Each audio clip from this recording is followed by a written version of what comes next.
L'Ukraine reçoit des armes, des chars, bientôt des avions de chasse, sans doute, et la Russie est gravement sanctionnée, avec comme objectif l'effondrement total de l'économie russe. Mais quand la République démocratique du Congo se fait agresser depuis des années par le mouvement M23, rien, quelques belles paroles, pour tromper, pour enfumer, mais aucune sanction réelle contre le Rwanda qui soutient ce mouvement. Alors la vie d'un Congolais, chers collègues, vaut-elle moins que la vie d'un Ukrainien? L'Europe a besoin du cobalt, du coltan, des ressources, des richesses premières qu'on trouve aux républiques démocratiques du Congo, et du coup, un Congo affaibli, voire balkanisé, convient très bien à certains gouvernements européens.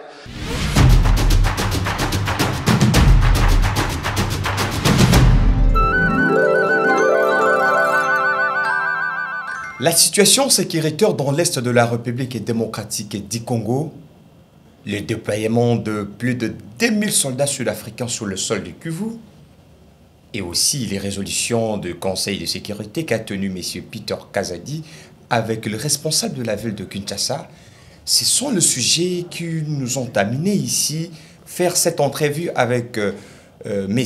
Gauthier Sei, le patron, ou je dirais les coordonnateurs de Netic News et médias en ligne qui émet en République démocratique du Congo. C'est un habitué des médias, c'est avec lui que nous allons parler de tous ces sujets-là que je viens d'énumérer. Monsieur Gauthier Sei, bonjour Monsieur Gauthier. Bonjour confrère, merci pour l'opportunité, pour l'invitation. Bonjour à toute ton équipe technique, mais aussi félicitations pour la qualité de matériel. Nous voulons quand même que tout soit aujourd'hui à la hauteur et les choses doivent commencer par l'organisation. Et je vous ai trouvé très bien organisé et je ne peux que vous jeter des fleurs. Merci beaucoup. Vous avez suivi avec moi le Conseil de sécurité de l'ONU a tenu une réunion en huis clos où il a parlé de la situation sécuritaire dans l'est de la République démocratique du Congo. Et bon, c'est dans les résolutions de ces conseils. L'ONU condamne fermement l'agression rwandaise à l'est de la République démocratique du Congo. Ce n'est pas la première fois. Pourquoi il ne fait que condamner, mais sur terrain ici, les compatriotes continuent toujours à perdre. Oui, mais c'est ça l'injustice de la communauté internationale. C'est ça aussi la complicité de cette communauté internationale avec l'agresseur du Congo. Et nous sommes aujourd'hui autant des rapports qui condamnent l'agression rwandaise, mais il n'y a pas de sanctions claires, il n'y a pas de sanctions pratiques vis-à-vis de l'agresseur du Congo. Le Rwanda n'a pas commencé à agresser aujourd'hui, ça va faire plus de 2 décennies que le Rwanda est sur les sols congolais en train de s'émettre terreur, violer nos mamans, nos sœurs, en train de tuer nos frères et sœurs chaque jour. Et les biens sont saccagés par l'agresseur, mais nous ne continuons qu'à train de se plaindre et il nous oblige de dialoguer avec l'agresseur. Alors que nous sommes tous convaincus que les M23, c'est un mouvement terroriste soutenu par l'armée rwandaise. Et nous voulons quand même voir une Nations Unies où nous voulons voir une communauté internationale quand même cette fois-là objective, capable de sanctionner aussi les Rwandais. Jusque-là, quelles sont les sanctions pratiques qu'ils ont données au Rwanda? Et ils nous obligent de négocier avec les terroristes, ils nous obligent de négocier avec les Rwandais, alors que ce que le Rwanda est en train de faire, ils violent les territoires congolais, ils viennent, ils sèment de la terreur, ils rentrent chez eux et sous la complicité et sous l'œil complice de la communauté internationale. Présentement, il y a guerre entre Saga et Israël. Est-ce que l'Israël a accepté de négocier? Il ne veut pas négocier en aucun moment. Les États-Unis d'Amérique combattent le terrorisme. La France, même.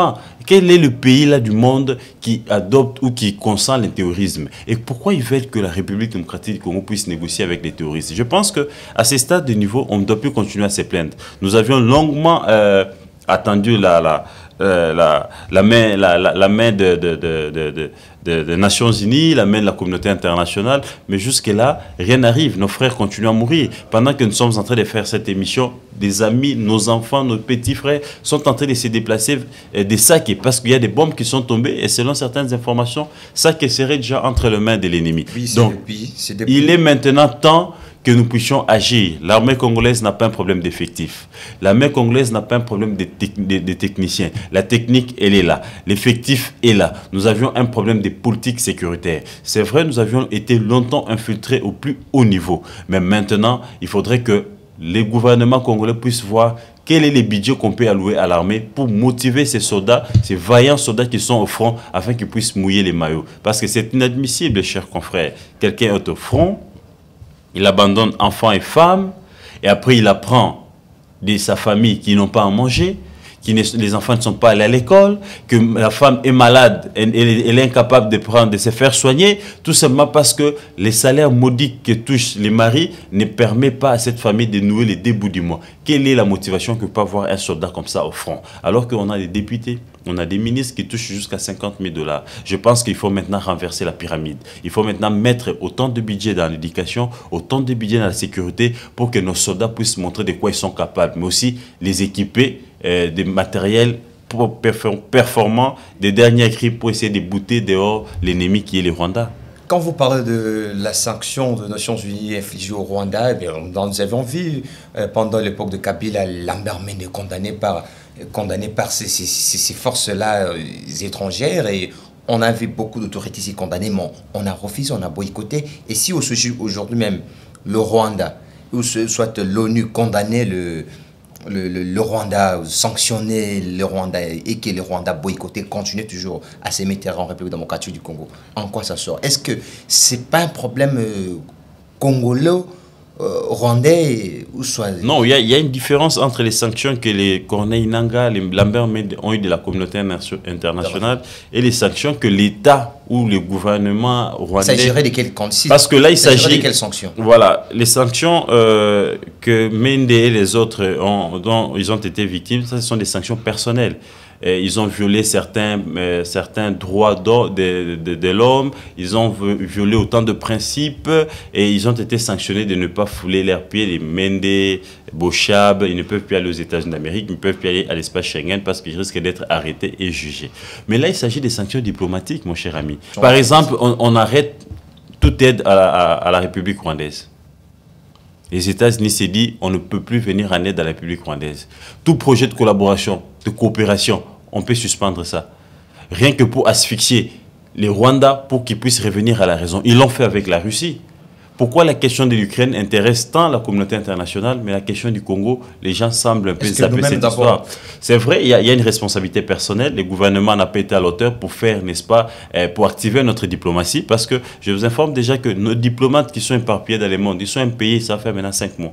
Christophe Ndola disait qu'il a tout payé, il y a plus rien. Non, c'est faux, mais la lettre est tombée hier pendant que j'étais sur le plateau de ton confrère Israël Mutombo, sur le plateau de Bossolo. Oui. Les diplomates nous ont saisi avec une lettre officielle où ils ont saisi directement les chefs de l'État pour décrier, n'est-ce pas, les conditions qui sont en train de traverser ces derniers moments. Ils ne sont pas payés, ça fait 5 mois, alors qu'ils ont femmes et enfants. Certaines ambassades n'ont pas de bureau, certains diplomates n'ont pas de logis, donc ils sont dans des conditions inhumaines. Donc il faudrait quand même que nous commençons ici à mettre autant de moyens dans la diplomatie. La diplomatie peut aussi développer un pays. Et la diplomatie, ce n'est pas seulement les voyages du VPM des affaires étrangères, ce n'est pas seulement les voyages du chef de l'État, mais qui sont sur terrain, qui préparent les terrains pour les chefs d'État, pour les ministres des VPM, les ministres des affaires étrangères.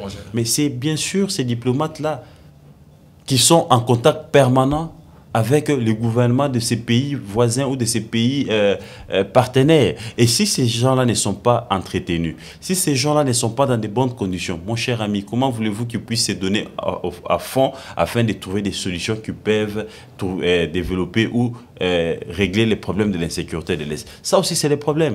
La diplomatie agissante, longtemps criée par les régimes Tshisekedi, a démontré ses limites, ça n'a pas payé. Il faut maintenant, ici, changer des caps, changer les fusils d'épaule. Il faut adopter une autre diplomatie. Parce que je ne vois pas comment on peut expliquer que les Rwandais soient aujourd'hui premier pays producteur de coltan, que les Rwandais soient aujourd'hui, puissent avoir une grande usine de raffinerie d'or, alors qu'ils n'ont pas de coltan, ils n'ont pas d'or. C'est la diplomatie. Comment ils ont pu séduire les Qatars pour que les Qatars puissent investir au Rwanda? Ça, on peut aussi le faire. Le Congo a cette possibilité. Mais aujourd'hui, au lieu que les partenaires, les multinationales puissent contourner le Congo, aller négocier avec les agresseurs du Congo, nous, on doit maintenant présenter un pays qui peut aussi recevoir les investisseurs, un pays qui peut aussi faciliter les affaires aux investisseurs étrangers, que les Qatar, que certains pays qui collaborent avec les Rwanda, avec l'Ouganda, qui viennent investir au Congo. C'est ça la diplomatie. Parce que depuis un moment, on a vendu une image du Congo comme quoi c'est un pays en guerre et qui aller investir au Congo, c'est perdre son argent. Ça, il faut maintenant détourner la pyramide. Il faut vendre une bonne image du pays. Comment commencer par vendre une bonne image du pays? Ça doit passer par l'unité. Nous sommes divisés à tous les niveaux. Et l'ennemi profite de la division. Les partages équitables de nos richesses, ça c'est aussi un problème. Je venais de visualiser il n'y a pas longtemps le budget 2024. Mais mon cher ami, vous avez 70% du budget alloué au fonctionnement des institutions. Et à la limite 30% qui sont alloués, n'est-ce pas, aux œuvres sociales. Comment voulez-vous qu'un pays comme ça puisse se développer? Comment voulez-vous qu'un peuple comme ça puisse être uni? Vous avez la répartition salariale. Regardez comment est-ce qu'il y a des déséquilibres. Nous avions dans ces pays nos confrères qui touchent 80 $, qui touchent 70 $. Mais vous avez un député national qui vous touche 21 000 $. Vous avez un ministre national qui vous touche 31 000 $. Comment voulez-vous que toute la population soit unie derrière le gouvernement pour la cause? Parce qu'ils se considèrent comme si ce sont les derniers de la face. Et il y a des privilégiés de la République. Donc tout ça, cette discrimination salariale doit finir. Il faudrait que le gouvernement, le deuxième quinquennat du chef de l'État, qui puisse d'abord, se battre sur l'unité, que nous puissions vivre ensemble comme c'était le cas en 1990, 1980. Aujourd'hui, hier, on ne savait pas que tel est de tel coin, tel est de tel coin. On pouvait se retrouver tous ensemble, manger ensemble, parler le même langage. Il faut aussi que les salaires, la répartition de salaires, que les salaires soient équitables, que tout Congolais puisse jouir de la richesse de son pays. Parce que cette richesse-là, on la crée tous et c'est une richesse pour nous tous et non pour 30% ou 10% des dirigeants. Vous avez parlé que la communauté internationale doit sanctionner le Rwanda, notamment par rompre leur soutien au Rwanda et autres. Toute coopération, développement, ça doit être suspendu pendant ce moment. Aujourd'hui, parlons d'abord, avant de voir d'abord au niveau international, est-ce que nous-mêmes, la République démocratique du Congo, nous avons rompu nos relations avec le Rwanda? Il y a certains, selon certaines informations de notre possession, qu'il y a même des réseaux téléphoniques ici qui émettent en République démocratique du Congo financés par le Rwanda. Exactement. Est-ce que nous avons d'abord rompu nos relations avec le Rwanda? C'est vrai, il y a un souci dans cette histoire-là. Nous-mêmes, on a encore des frontières qui ne sont pas encore fermées entre la RDC et le Rwanda. Et il y a encore l'ambassade rwandaise qui est encore ouverte ici. C'est vrai, mais bon... ça doit pas, la rupture ne doit pas être, elle ne doit pas être brutale. La rupture ne doit pas être brutale, mais à ce stade, on considère que la mauvaise foi du Rwanda est établie. Je ne vois pas pourquoi le gouvernement congolais doit continuer à caresser par la peau, par poil les Rwandais. Il est temps maintenant de poser aussi des actes qui vont faire mal. Et je pense qu'il faut fermer la frontière. C'est vrai, nos frères de Goma, il faut ici signaler d'abord qu'entre les deux peuples, le peuple rwandais et le peuple congolais, il n'y a pas de problème. Mais le problème, c'est le gouvernement rwandais qui a en tête les très controversés Paul Kagame, qui pense qu'il doit faire des affaires pour s'enrichir. Et vous constaterez avec moi que le président rwandais est plus riche, plus que même son pays. Et la richesse là, c'est une richesse qu'il est en train d'amasser sous les sangs des Congolais.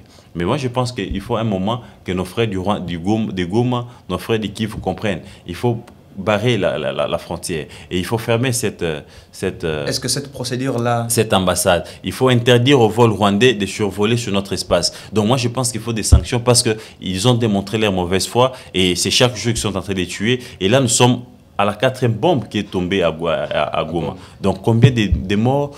Les civils sont attaqués, nos frères et sœurs sont maintenant là dans des endroits infra-inhumains. Donc il y a beaucoup de conditions inhumaines que nos frères et sœurs de Goma, de l'Est en général, sont en train de subir à cause de la mauvaise foi du Rwanda. Donc il est temps aussi que nous-mêmes, Congolais, qu'on puisse prendre conscience, qu'on arrête toute coopération diplomatique avec le Rwanda, qu'on ferme nos frontières au Rwanda, qu'on puisse faire partie de l'ambassade du Rwanda et le peuple rwandais pourra à ces moments-là se sentir asphyxié et ils pourront maintenir une pression sur leur gouvernement afin que les choses changent. Est-ce que cette procédure-là que vous venez de dire là ne fait pas créer encore la deuxième épisode de la guerre de Kisangani ici à Kinshasa, ici en RDC? Parce que le Rwanda est soutenu par des forces étrangères aussi par des forces étrangères. La France, on dit la France, la Pologne et autres soutiennent le Rwanda, et nous aussi, nous avons aussi des pays qui nous soutiennent. Est-ce que ça ne va pas encore éclater la deuxième épisode? Je pense que la guerre, elle est déjà... la guerre de Kisangani. Mais la guerre, elle est déjà là. La guerre, elle est déjà là. Nous sommes en guerre. C'est chaque jour que nos frères et sœurs sont en train d'être tués à l'est de la République. La guerre, elle est là. Je parle de l'affrontement, des affrontements des puissances étrangères en RDC. Mais l'affrontement est là. C'est établi qu'ils sont soutenus par les puissances extérieures. C'est établi. Mais bon, qu'est-ce que vous voulez qu'on fasse? Ils ont pu faire jouer leur diplomatie, et aujourd'hui ils ont des soutiens, et je ne vois pas ce que les Rwandais peuvent donner à l'Occident que nous, Congo, on ne peut pas donner. On a toutes les richesses, on a presque un pays continent. Je pense qu'on doit revoir notre démarche ou bien nos pourparlers diplomatiques avec les partenaires. Les partenaires doivent se sentir intéressés aussi au Congo. Nous devons vendre notre Congo autrement. Peut-être le Congo était mal vendu pendant un moment, et il est temps maintenant de vendre le Congo autrement, et que ces partenaires-là trouvent aussi leur intérêt. Parce qu'entre les États, il n'y a pas d'amitié. Ce sont les intérêts qui priment. Le Rwanda a proposé un marché positif à ses partenaires, et tous, ils sont en train d'aller vers le Rwanda. Et nous devons maintenant renverser la pyramide. Parce que ce que le Rwanda leur donne, ils pillent au Congo. Et au lieu qu'ils puissent avoir des choses pillées, des choses volées, ils peuvent les avoir en bonne et due forme. Mais il faut maintenant harmoniser les cadres. Quand vous parlez de l'unité, vous faites allusion... Quand je parle de l'unité, je fais allusion à des conflits intercommunautaires. L'ennemi est en train de profiter parce qu'on ne sait plus se mettre ensemble. Ce qui se passe plutôt au Bandundu ici, à Kwamount, c'est un conflit intercommunautaire. C'est entre telle tribu et telle autre tribu. Ce qui se passe à Kisangani, entre les Bolo et c'est pas moi, les Sakol, ici c'est quoi là? C'est toujours des communautés congolaises. Ce qui se passe quand vous allez à l'est du pays, il y a des communautés qui ne savent pas se mettre ensemble. Quand vous allez ici au Katanga, on vous parle nous sommes des Rounds, et c'est la tribu minoritaire. Quand vous allez ici au Kasaï, on vous dit non, c'est nous les Loulous, et ce sont les Bapende, ce ne sont pas les Kasaïens, et ce sont les Tchoko, ils ne sont pas Kasaïens. Et ces discours-là s'est développé presque partout. Aujourd'hui, les vivre ensemble dans nos provinces, c'est devenu vraiment un fléau menacé. Donc, à ce stade, il faudrait que le chef de l'État puisse lui-même prêcher par l'exemple. Comment prêcher par l'exemple? Lui-même doit mettre tous les Congolais ensemble, en commençant par donner aux Congolais un gouvernement qui respecte réellement l'équilibre géopolitique, où tous les coins de la République se retrouvent, même les coins les plus minoritaires. Il faudrait maintenant que dans la répartition des postes, que nos tribus, que tous les coins puissent se retrouver, et c'est possible. Comment on sait faire? Il y a ce qu'on appelle le pouvoir discrétionnaire du chef de l'État. Il peut aller outre, et il a la majorité. C'est lui qui a eu la majorité au Parlement, donc je ne vois pas ce qui peut empêcher les chefs de l'État de jouer sur l'équilibre géopolitique. Même au sein de cette majorité-là, toutes les provinces sont représentées. Il faut puiser là où aussi on sent qu'à un moment, ils ont droit aussi à cela. Tout Congolais a droit, n'est-ce pas, à la gestion de la République. Mais maintenant, il faudrait qu'on ne puisse pas seulement puiser dans un seul coin du pays. Ça aussi, ça frustre. Ça crée, n'est-ce pas, des frustrations, et ça fait en sorte que le vivre ensemble puisse poser de problèmes. Il faudrait que, quand on va puiser au sein de cette majorité, qu'on puisse jouer à l'équilibre géopolitique, que tous les coins puissent se retrouver au sein du gouvernement pour essayer de taire quand même certains discours, et aussi faire une forte sensibilisation au sein des communautés, de vivre ensemble, de montrer que nous n'avions que ces Congo comme pays, parce que nos jeunes frères qu'on est en train de mentir, qui vont dans la rébellion, c'est parce qu'ils n'ont pas du travail. Il faut créer, développer l'entrepreneuriat, mais aussi il faut créer de l'emploi pour ces jeunes qui sont presque à 90% chômeurs, qui se sentent occupés, afin qu'ils ne soient plus dribblés par l'ennemi à cause des $100, des $200 qui se retrouvent dans la rébellion. Donc tout ça, c'est quelque part les chômages, c'est quelque part des frustrations, c'est quelque part aussi le manque de vivre ensemble. Les communautés s'entraident dedans. On vient vous soulever, on vous dit non, mais depuis que ces pays existent, il n'y a que telle communauté qui passe à la gestion. Vous êtes abandonnés parce que cette communauté n'aime pas que vous puissiez gérer. Et ils s'entraident dedans. Tout ça, ce sont des choses qui doivent s'arrêter. C'est pour une première fois, depuis qu'on a quitté la dictature de Mobutu, qu'on arrive en démocratie après les élections avec une majorité de plus de 80% à l'Assemblée nationale. on n'a que 20 quelques députés de l'opposition. Donc l'opposition n'aura même pas le droit de composer un groupe parlementaire. Donc au sein des institutions, on n'aura pas l'opposition. L'opposition extra-parlementaire affaiblie. Ils n'ont pas l'arrêt avec eux. Donc c'est désavantageux pour les régimes, c'est aussi avantageux pour eux. Il faut maintenant savoir jouer à l'équilibre pour qu'on ne puisse pas avoir des conséquences incalculables. Donc il faut quand même que les chefs d'État voient comment il faut aménager pour qu'on évite des tensions à venir. Mais je pense que l'unité... Il a dit pendant la prestation de ce sermon que il a tendu la main à l'opposition. Oui, mais il faut organiser un cas. Les dire, c'est bien. Mais les dire, c'est bien, mais il faut maintenant organiser un cadre pour permettre à l'opposition aussi de s'approcher. Là, vous faites allusion à un dialogue. Je pense que l'unité du Congo doit passer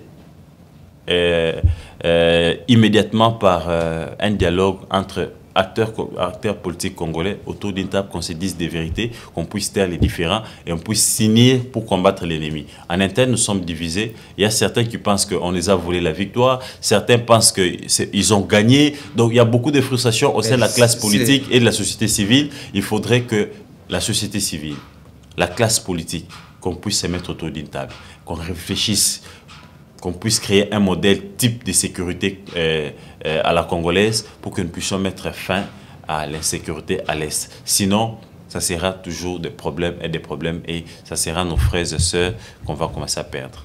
Oui, restons toujours sur ce même chapitre parce que l'actualité oblige. Nous avions vu hier, M. Gauthier, le président sud-africain Cyril Ramaphosa a déployé 2900 soldats sud-africains sur le sol congolais.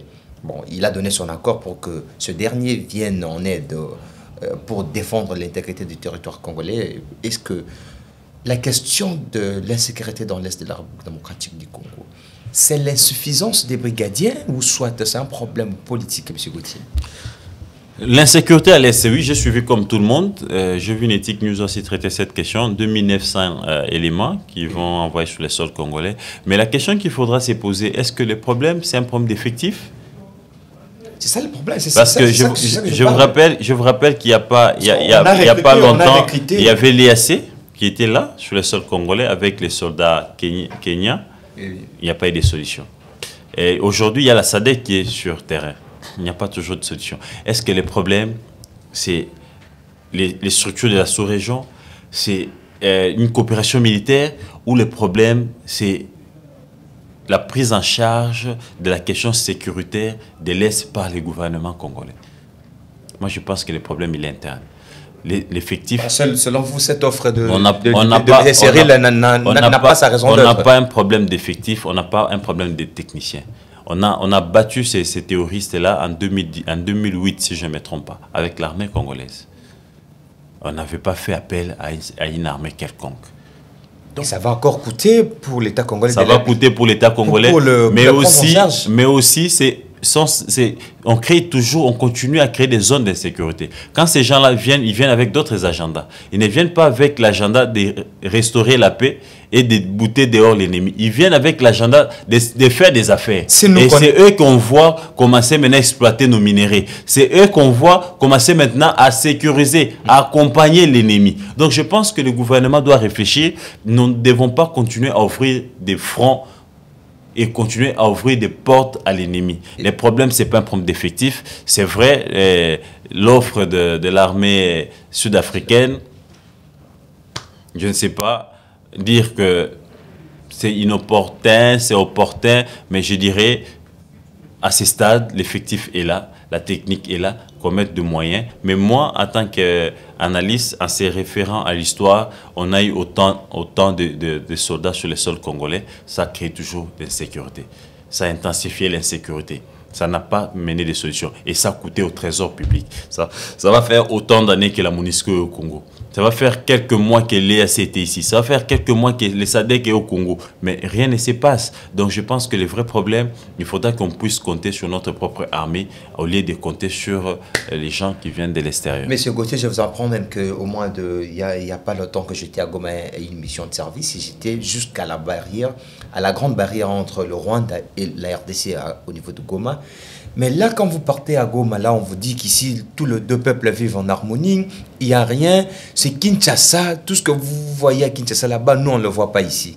Non, mais c'est ça que je disais tantôt. C'est quoi maintenant le problème? Mais c'est ça que je disais tantôt, qu'entre les deux peuples, il n'y a pas de problème. Quand vous allez à la barrière, vous verrez qu'il y a trafic. Voilà. De part et d'autre, les Rwandais entrent. Il y a même un jeton qui se vend le voilà, les matin. Congolais entrent. Certains Congolais vont même travailler au Rwanda. Et après, le soir, ils rentrent. Certains Rwandais viennent travailler au Congo. Les soirs, et même ici à Kinshasa, les vivre ensemble. On se rencontre avec les Rwandais dans des restaurants. Il n'y a pas de soulèvement. Il n'y a pas des attaques contre les citoyens rwandais. Mais le problème, c'est controversé Kagame, qui est là pour les intérêts des multinationaux, qui est en train, n'est-ce pas, de servir ces multinationaux au prix du sang des Congolais. C'est ça le vrai problème. Mais le peuple rwandais lui-même, il en a marre même de Kagame. Kagame, on l'a imposé par les multinationaux, par la communauté internationale, parce qu'ils jouent leur jeu. Mais quand vous voyez même la population rwandaise, elle en a mal. Elle n'est pas d'accord avec ce que Kagame est en train de faire. Donc je pense qu'il ne faudra pas soulever le peuple les uns contre les autres. Mais ici, les problèmes, nous devons nous battre pour mettre hors d'état de nuire ces Kagame, parce que c'est un danger pour la sous-région. Donc les revendications de la population quinoise, et surtout ici à Kinshasa hier, lundi, il y avait beaucoup de soulèvements ici dans la ville de province de Kinshasa. Et bon, toutes ces revendications ont leur raison d'être. Exactement. Mais on a vu les ambassades sécurisées par les forces de l'ordre. C'est comme s'il dit que non, en tout cas, ne touchez pas à moi. Non, non, ici, il faut faire la part des choses. Les manifestants anti-Occident, ils sont protégés par la Constitution. Ils ont le plein droit de manifester, mais pacifiquement.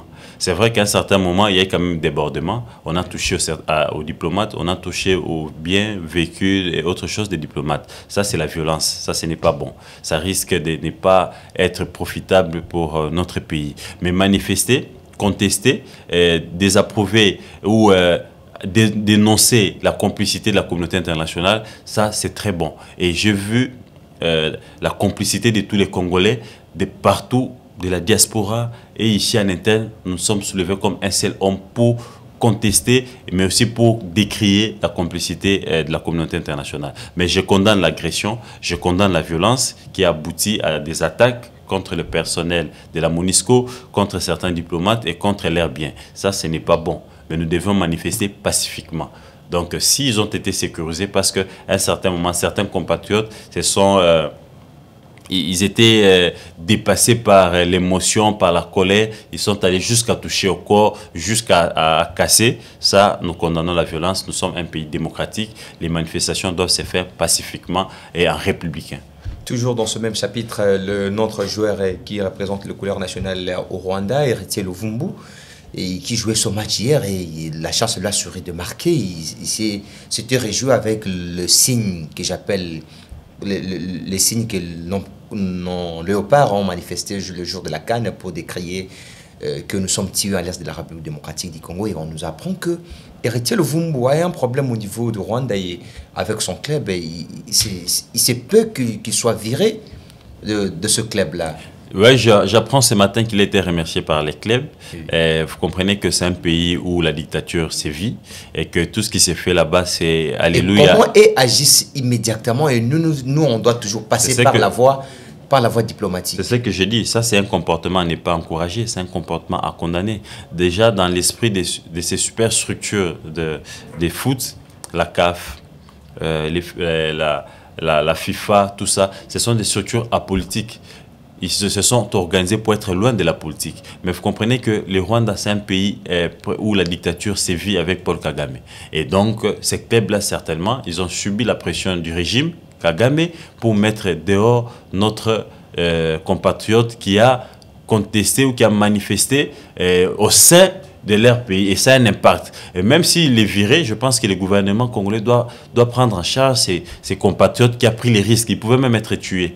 Qui a pris les risques de contester, de manifester au sein du Rwanda où le dictateur Kagame vit. Donc c'est un courageux. Et moi je pense que c'est un héros. Quand il sera revenu au Congo, il faut l'acclamer, il faut l'accueillir avec autant de joie parce qu'il a passé les messages au sein, n'est-ce pas, du QG de l'ennemi. Donc, le gouvernement congolais doit les prendre au sérieux. Et il a son talent. Il y a autant de clubs au pays.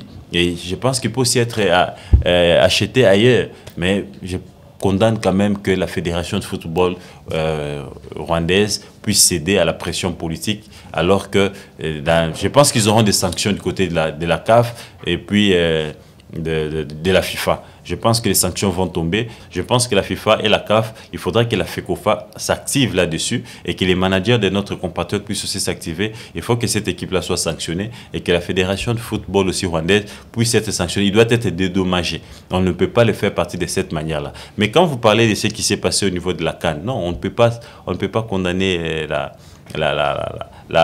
CAN ou la CAF et la FIFA. Et ils reproduisent les images qui sont produites par la CAF. Et depuis un certain moment, les restrictions dans le secteur du football, je vous rappellerai qu'à un certain moment, c'était qu'un joueur marque un but, il pouvait fuir, aller se réjouir avec les fans dans les gradins là. Et puis la caméra les suivait. Mais après un moment, ça s'est arrêté.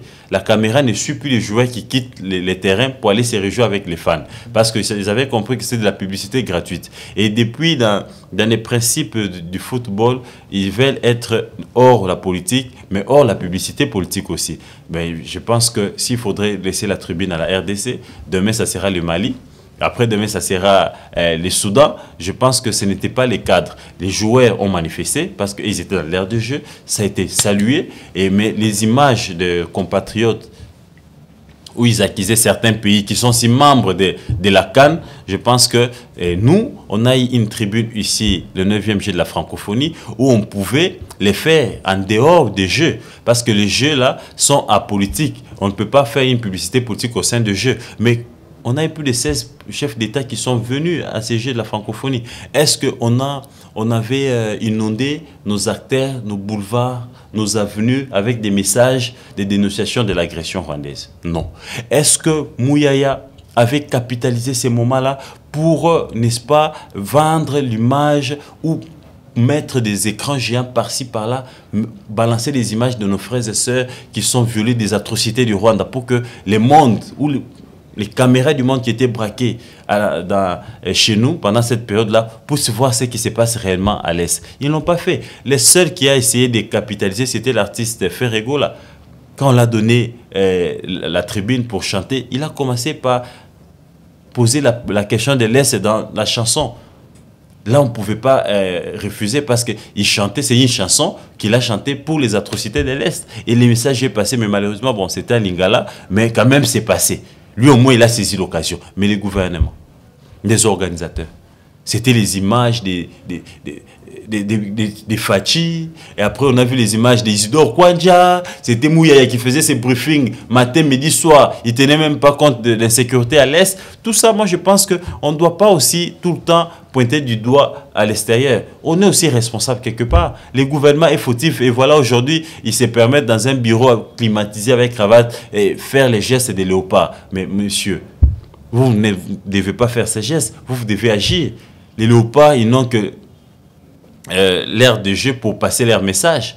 Ce sont des citoyens comme tout autre citoyen. C'était un conseil de Mouyaya apparemment. Oui, mais c'est lui le ministre de la Communication et Médias. Je pense que c'est lui qui a induit tous les gouvernements en erreur. Et déjà, il faut savoir que lui, il est friand des selfies. Il a eu même avoir des selfies avec les controversés rwandais. Donc Mouyaya, c'est un expert en selfie. Et bon, voilà, maintenant, c'est les cadeaux qu'il a donnés. Peut-être il fait preuve de ses attributions que je suis ministre de la Communication et oui, tout est communication. Oui, tout est communication, oui. Mais qui n'a pas sa raison d'être. Les joueurs l'ont déjà bien fait. On devait relayer ce que les joueurs ont fait et les gouvernements devaient passer à l'action. Et non faire aussi ce que les joueurs ont déjà fait parce qu'eux, ils n'ont pas la mission... Et nous avons suivi quand même, parlons-en, monsieur Gauthier, nous avons suivi avec le ministre Mouyaya, il y a des différents briefings. Il a décrié, il a dit, il a pointé du doigt à Kagame, mais... On a vu que parmi le ministre de la Publicité qui a fait un bon travail pendant ce temps-là pour dire non à M. Kagame, mais elle doit être vraiment du doigt.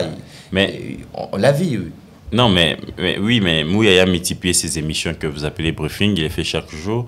Lui-même, il fait la police des débats, il passe la parole, il conclut, il passe dans... Ce sont des émissions, c'est une stratégie qu'il a mis sur pied pour se taper un peu d'argent. Parce qu'à chaque émission, là, il touche de l'argent sort du trésor public dans son ministère et c'est lui qui l'invite.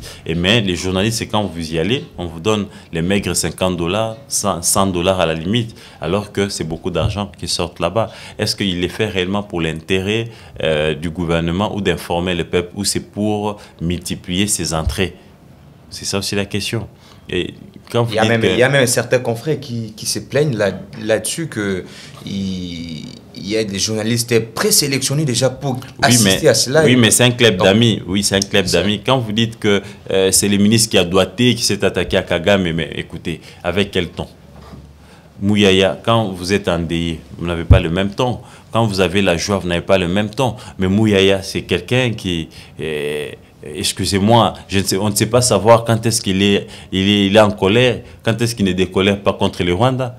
Donc, moi, ça me donne quand même envie de penser à Mende et l'agressivité verbale de Mende, de consoler au moins les Congolais. Et on a besoin d'un ministre de la Communication qui a un background, qui a une compréhension de la sécurité dans la sous-région, dans le monde, qui peut à un moment aussi créer les doutes dans la tête de l'ennemi. Mais Mouyaya, excusez-moi, à mon avis, n'a pas été à la hauteur. Certaines allégations ont publicité Mouyaya qui est parmi le meilleur ministre de la Communication que peut-être la RDC a connu, parce que avec ses stratégies, surtout l'effet seulement qu'il a révolutionné la RDC, surtout avec son concept de nouveau narratif. Et là, il est aimé, surtout bon, à la RTNC. On ne fait que des éloges. Je comprends que ça va faire longtemps que vous aviez été à la RTNC. J'ai des enfants qui sont en grève. Ils ont 12 mois d'impayement. Il ne gère pas la RTNC. Non, mais c'est lui le ministre des tutelles. Et il est accusé dans ces impayements. Les syndicalistes l'accusent de ponctionner une somme sur les salaires des agents de la RTNC. Et qu'est-ce qu'il a révolutionné? C'est quoi ces changements des narratifs? À part les logos, il a changé la RTNC et un logo qu'il a donné le marché à sa structure privée. C'était sa structure privée qui a conçu ces logos-là. Qu'est-ce que Mouyaya... Il a révolutionné quoi? Les émissions, aujourd'hui par semaine. Mais qu'est-ce qu'il y a là? On a vu un peu. Qu'est-ce qu'il y a la RTNC? Au niveau de la canne ici, on a vu quand même un plateau un peu pas comme mon cher ami, va à la RTNC et on te dira qu'il ne jure que sur le départ de Mouyaya. Donc rien n'est fait. Et s'il y a des structures qui les plébiscitent, meilleur ministre, meilleur ceci, vous comprenez, on sait comment ça se passe au Congo. Et quand on a l'argent, on peut avoir tout le monde avec lui. Hein. Mais en réalité, sur terrain, les résultats est autre. Donc je ne vois pas ce qu'il a à faire. Et je ne vois pas tout ce qu'il a mené comme narratif. Allez-y à la RTNC, vous allez voir que le bâtiment, là, comment on appelle ça encore, l'hôtel, là, Invest, c'est abandonné. Les herbes sont en train de pousser de partout. Mais c'est sous la tutelle de Mouyaya. C'était un moyen ou un hôtel qui faisait aussi des entrées dans son secteur. On l'a vu. Mais aucune initiative. Mouyaya aide tout ce que Mouyaya fait. Tout ce que Mouyaya fait aujourd'hui, comme il a là, pire petit, comme disent les Kinois, il y a Premier ministre, et que son grand frère est Dirkab du Premier ministre, il est là en train de créer des petits dossiers autour des journalistes pour avoir un peu d'argent. Il n'y a pas longtemps, il vous a mené une campagne Sibende Lekouyaté. Il a payé des journalistes que 2 fois. Mais combien il a décaissé de trésor public? Et là, il veut encore lancer une autre campagne. Pas un centimètre à céder. Et son frère... Pas un centimètre à céder. Son frère à Kinshasa, il a réuni les patrons de médias, son club d'amis toujours. Son frère venait il n'y a pas longtemps de séduire le Premier ministre pour qu'on puisse encore lui donner des fonds. Est-ce que ces fonds-là, il va payer les patrons des médias? À un certain moment, on a un ministre qu'on appelait Tchakou, mais aujourd'hui, on a un ministre qu'on appelle Kwado. Allez-y au niveau du ministère du Budget, on vous dirait que les ministres de la Communication, on l'appelle Kwado parce que les Kwado, de Soupamba. Et Mouya, tout ce qui s'est fait, c'est des petits dossiers d'argent, c'est à tout moment. Tantôt, c'est les mini-congrès. Il faut organiser un mini-congrès urgemment. Il faut des $100 000. Tantôt, Bendele Kouyaté, pas un seul centimètre, changement des narratifs, des émissions. Par semaine, il anime 2-3 émissions. Et vous appelez ça briefing. On va parler de mandat des députés, des députés nationaux qui ont été validés hier par l'Assemblée, par le président Bosso, qui préside le bureau d'âge. Certains députés, membres élus, députés, mais qui sont encore membres du gouvernement. Leurs validations ont été refusées par ces bureaux. Et j'ai vu que pendant qu'on faisait cette plénière-là, il y avait des tensions. Il y a ceux qui disaient qu'il devait être validé et continuer à leur donner le 8 jours qui ont été accordés. Donc moi, je pense qu'ils avaient déjà manifesté une mauvaise foi. Ces ministres, ces membres du gouvernement, parce qu'ils ont eu à saisir la Cour constitutionnelle pour qu'ils puissent avoir les cumulés des fonctions, ce qui est anormal et ce qui est vraiment, excuse-moi les termes, satanique. C'est alors certaines choses qui n'étaient pas pour le cumul des fonctions. On a saisi la Cour. Le Premier ministre Sama a saisi la Cour juste pour demander comment ils doivent se comporter pendant ces temps ici. Non, mais c'est le cumul des fonctions. Comment ils doivent se comporter? Le comportement, il est clair. La loi les dit. Une fois qu'ils sont élus, que le mandat est validé, ils ont 8 jours pour choisir soit de rester au gouvernement, soit d'aller au Parlement. Ils ne doivent pas les demander les comportements. Les comportements, il y a les règlements intérieurs du Parlement, il y a la Constitution qui est là, qui a établi la marche des institutions et la limite de pouvoir de tout un chacun. Ils sont allés chercher les cumuls des fonctions, ce qui est anormal. Comment voulez-vous que vous-même, vous êtes député, vous êtes ministre, alors que le gouvernement, c'est l'émanation du Parlement. C'est les parlements qui constituent les gouvernements. C'est les parlements qui doivent contrôler les gouvernements. Comment vous pouvez être vous-même jugé parti? C'est anormal, cette histoire. Je pense que s'ils sont républicains, ils n'ont qu'à choisir. Ils ont 8 jours et dans les 8 jours, ils doivent venir dire en Bosso, non, on a accepté de venir au Parlement, soit on a accepté de continuer avec l'Assemblée, plutôt les ministères. Parce qu'ils se disent ils auront 3 mois, 4 mois pour les tractations de la formation du nouveau gouvernement. Et pendant ces 4 mois, ils peuvent en profiter. Et s'ils ne veulent pas qu'ils partent au Parlement, qu'ils laissent les intérimaires. Mais M. Gauthier, parlons-en quand même, c'est le pays. C'est vraiment c'est une question nationale, il s'agit des institutions du pays. Comment est-ce qu'ils vont se comporter pendant ça? Est-ce qu'il n'y aura pas de décaissement de fonds? Non, l'IGF venait de lancer une mission de 180 jours dans tous les ministères, dans tous les établissements publics. Donc je pense qu'ils seront sous l'œil vigilant de l'IGF, mais dans les 8 jours, je pense que ça sera difficile de faire quelque chose. Et voilà pourquoi on les a refusé ces cumuls-là pendant 3-4 mois, parce que là, ils peuvent faire n'importe quoi. Je pense qu'il y a la patrouille financière de l'IGF qui est là, qui est en train quand même d'aider les pays à éviter certains détournements dans certains secteurs. Donc, il n'y a pas longtemps, la mission de 180 jours est déployée presque partout et je ne vois pas qui aura une main libre pour décaisser les fonds abusivement. Mais bon, ils ont validé les mandats, c'est ce que dit la loi. Et on attend de cette législature quand même les contrôles de l'exécutif, mais aussi légiférer et contrôler, légiférer certaines lois et vraiment contrôler les gestionnaires afin que les choses puissent évoluer. Parce que la législature passée, c'était une assemblée attentiste, une assemblée complice des détournements du gouvernement, bien sûr, parce qu'il n'y a pas eu un contrôle efficace comme en 2006, comme en 2011. Nous avions vu beaucoup de députés interpellés et beaucoup de ministres interpellés pour des motions. Oui, mais des motions alimentaires. Certaines motions ont été gérées au niveau du bureau. Bon, bonne chance. On va voir ce qu'ils vont faire. Merci. Parlons de la réunion qu'a convoqué le VPM de l'Intérieur, Peter Kazadi. Il a convoqué une réunion hier d'urgence avec les réunions d'urgence de sécurité avec les responsables de la ville de Kinshasa. En venant d'ici, nous avions vu qu'aucune résolution est respectée jusque-là, parce que nous avions vu des Chegué, qu'on appelle le Bado, on a vu le Montard à circuler en pleine Gombe. Est-ce que c'est opportun? Je pense que c'était quand même opportun qu'ils prennent une mesure parce que ça a sauté aux yeux comme quoi les gouvernements soutenaient les manifestants anti-Occident et ce n'était pas bien.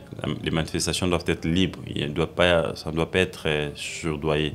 Mais il faudrait demander au VPM de l'Intérieur de donner des moyens à la police afin que la police puisse suivre de près ce qui se passe, mais aussi remettre de l'ordre au centre-ville. Les motards, tout ce qui va avec, les badauds, tout ça. Bon, la mesure est là encore administrative, mais maintenant sur terrain, il faut maintenant faire la chasse à l'homme à ces gens. Et il faut les envoyer où? Dans la cité, où il faut trouver un centre de rééducation, prendre ces gens, cette question les est traitée. loger. C'est ça aussi les problèmes. Je pense qu'on ne doit pas mettre la charrue devant le bœuf. Il faut commencer d'abord par trouver des centres de rééducation, récupérer tous ces jeunes gens délinquants, les rééduquer et enfin qu'ils soient utiles à la société. Nous sommes presque à la fin de cette émission, M. Gauthier. Où sommes-nous avec les dossiers Fally Ipupa, disque d'or, Vivendi? Où en sommes-nous avec le dossier? Bon, le dossier est en cours. Nous sommes au niveau de la justice. On avait interjeté appel. Et bon, on attend que l'artiste puisse se présenter. Mais jusque-là, vous savez, il avait un calendrier un peu chargé. Il avait autant de prestations. Je pense que c'est la raison pour laquelle il ne s'est jamais présenté. Et puis, voilà, on reste là, on attend. Le moment venu, s'il n'arrive toujours pas à se dégager, je pense qu'on va initier une autre action allant dans le sens de classer les dossiers.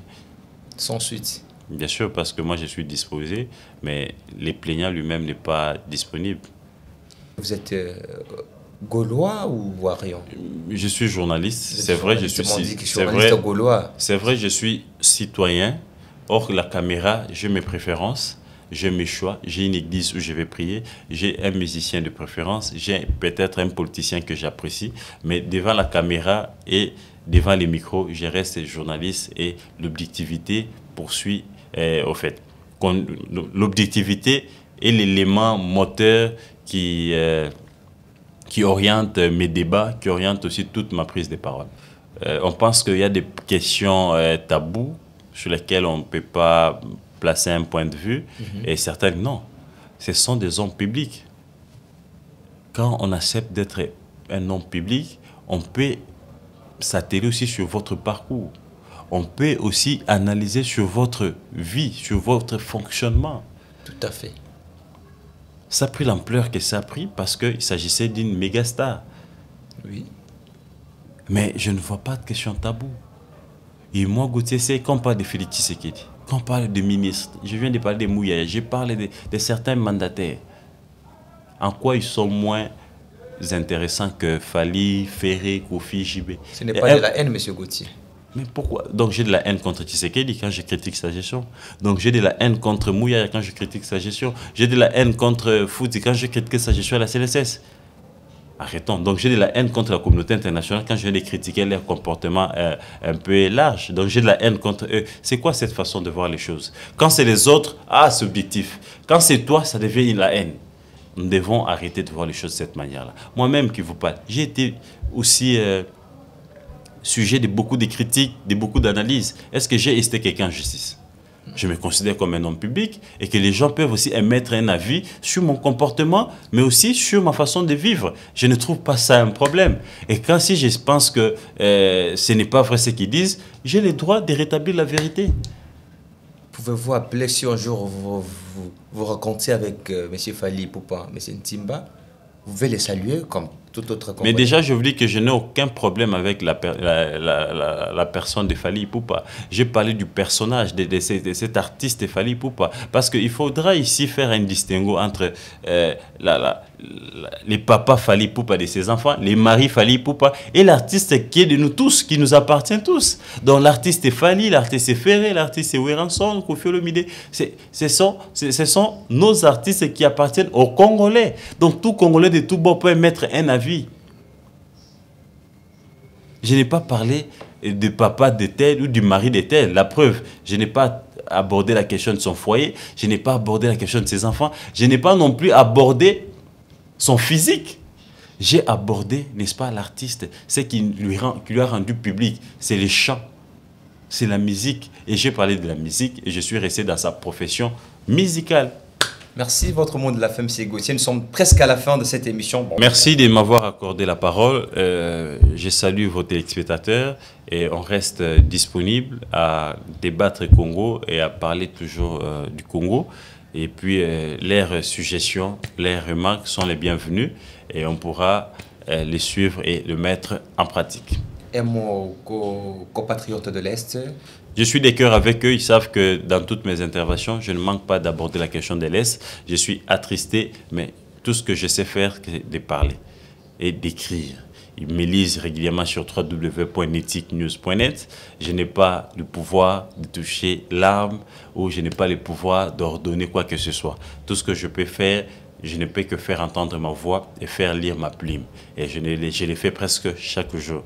Je suis de cœur avec eux et tout ce que je peux leur dire, c'est comme disait Moïse aux enfants d'Israël, les Égyptiens que vous voyez, vous ne les reverrez plus jamais. Donc les Rwandais qui sont en train de les menacer, ils ne les reverront plus jamais. À un certain moment, ça va s'arrêter et la paix va revenir à l'Est et ils vont vaguer librement leurs préoccupations. Un mot au président de la République pour le prochain locataire de la primature. Il a l'opportunité de donner aux Congolais un expert, quelqu'un qui peut quand même booster les choses. Ça au président. Au président de la République, bien sûr. C'est une occasion qu'il lui a donnée. Il lui a été renouvelé la confiance par les Congolais et je pense qu'il n'a plus droit à l'erreur. Lui-même l'a dit le jour de la prestation de serment qu'il ne va plus revenir sur les erreurs du passé. Je pense que les erreurs du passé, c'était aussi dans les choix des animateurs des institutions, des animateurs de certains secteurs clés. Vous avez l'opportunité, chef de l'État, de partir sur un nouveau départ avec des gens qui ont une expertise avérée, des gens qui ont quand même une compréhension globale de la gestion de la République et non des gens qui viendront encore apprendre au sommet de l'État. Donc, vous avez les choix entre nommer des apprentis et des vertébrés pour essayer, n'est-ce pas, de sortir les pays du gouffre. Merci, très chers téléspectateurs. Vous nous aviez suivis, vous avez été là en train de suivre cette entrevue de ce jour que nous avions réalisée avec M. Gauthier Sey, le patron du média en ligne Netic.cd. Nethicnews.net. Netic.net, c'est un média en ligne qu'il préside et qu'il est le patron, il est le responsable numéro 1 de ce média en ligne en République démocratique du Congo. Nous avions décrypté l'actualité avec lui. Mesdames et messieurs, vous étiez là en train de suivre cette émission et nous sommes toujours de cœur et nous serons toujours là pour vous servir. L'émission Entrevue, ce n'est pas seulement l'apprentissage, mais c'est aussi le décryptage. Voilà pourquoi aujourd'hui, nous avons décrypté l'actualité avec M. Gauthier Sey. Mesdames et messieurs, au prochain numéro.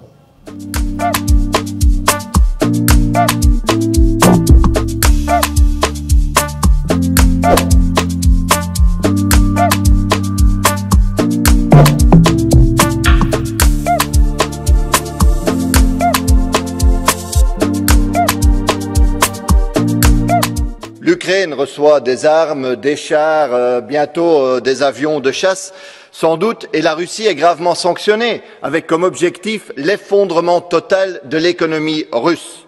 Mais quand la République démocratique du Congo se fait agresser depuis des années par le mouvement M23, rien, quelques belles paroles, pour tromper, pour enfumer, mais aucune sanction réelle contre le Rwanda qui soutient ce mouvement. Alors la vie d'un Congolais, chers collègues, vaut-elle moins que la vie d'un Ukrainien? L'Europe a besoin du cobalt, du coltan, des ressources, des richesses premières qu'on trouve aux Républiques démocratiques du Congo et du coup, un Congo affaibli, voire balkanisé, convient très bien à certains gouvernements européens.